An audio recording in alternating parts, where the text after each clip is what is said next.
नमस्कार, मी प्रियांका पाटील। आपण पाहत आहात राष्ट्रीय लोकराज्य न्यूज, निर्भीड बातम्यांचे व्यासपीठ। आज आपण दिवसभरामध्ये घडणाऱ्या घडामोडींवर नजर टाकूया। चला पाहुणं, आपल्याला जायचंय। पण कुठे जायचंय? टाकळी ढोकेश्वरच्या हॉटेल वैष्णवी मध्ये जायचंय। म्हणतात तिथे खूप छान जेवण मिळतं। चला तर मग जाऊया। पारनेर तालुक्यातील टाकळी ढोकेश्वर येथील सुप्रसिद्ध हॉटेल म्हणजे वैष्णवी हॉटेल। या हॉटेलची चवच लई न्यारी। पाहुणं, एकदा या, हॉटेलची चवच लई न्यारी। अस्सल मांसाहारी प्रेमींच्या जिभेचे चोचले आता पूर्ण होणार, ते फक्त हॉटेल वैष्णवी मध्ये। या ठिकाणी सर्व प्रकारच्या पार्टीच्या ऑर्डर स्वीकारल्या जातील। प्रोप्रायटर संतोष रंगनाथ ठाणगे। संपर्कासाठी मोबाईल नंबर 88 30 57 85 05।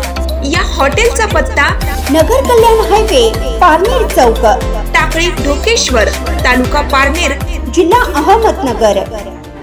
अहमदनगर जिल्ह्यासाठी वरदान असणारे मुळा धरण अथवा ज्ञानेश्वर सागर पूर्ण क्षमतेने भरण्याच्या मार्गावर आहे। धरण लाभ क्षेत्रावर पावसाने जोर धरला असल्यामुळे धरणात पाण्याची आवक कमी जास्त प्रमाणात होत आहे। आज दिनांक रविवारी 25 ऑगस्ट 2024 रोजी सकाळी वृत्त हाती आले असता 26,000 MCFT क्षमता असणाऱ्या मुळा धरण पाणीसाठा हा 95.53% आहे। कोतुळकडून मुळा धरणाकडे येणारी पाण्याची आवक ही 7,310 क्युसेसने असून मुळा धरणातून मुळा नदीपात्रात 15,000 क्युसेसने पाण्याचा विसर्ग सोडण्यात आला आहे। तसेच डावा कालव्यातून 300 तर उजव्या कालव्यातून 130 क्युसेसने विसर्ग सुरू आहे।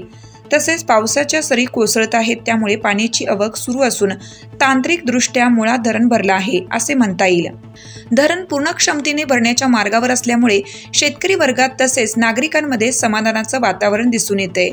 तसेच मुळा धरण भरले की या धरणातील पाणी जायकवाडीकडे झेपावते, त्यामुळे मराठवाड्यातील नागरिकांचे लक्ष मुळा धरण पूर्ण क्षमतेने भरण्याच्या मार्गावर आहे। धरण पूर्ण क्षमतेने भरलं की मुळा नदीमध्ये विसर्गाची प्रमाण वाढण्याची शक्यता आहे, त्यामुळे प्रशासनाकडून लवकरच नदीकाठच्या लोकांना सतर्कतेचा इशारा देण्यात येणार आहे। राहुरी तालुका प्रतिनिधी प्रवीण शहाराम गायकवाड। ताज्या बातम्यांसाठी आणि अपडेट्ससाठी राष्ट्रीय लोकराज्य न्यूज चॅनलला सबस्क्राईब करा, तसेच लाईक आणि शेअर करा।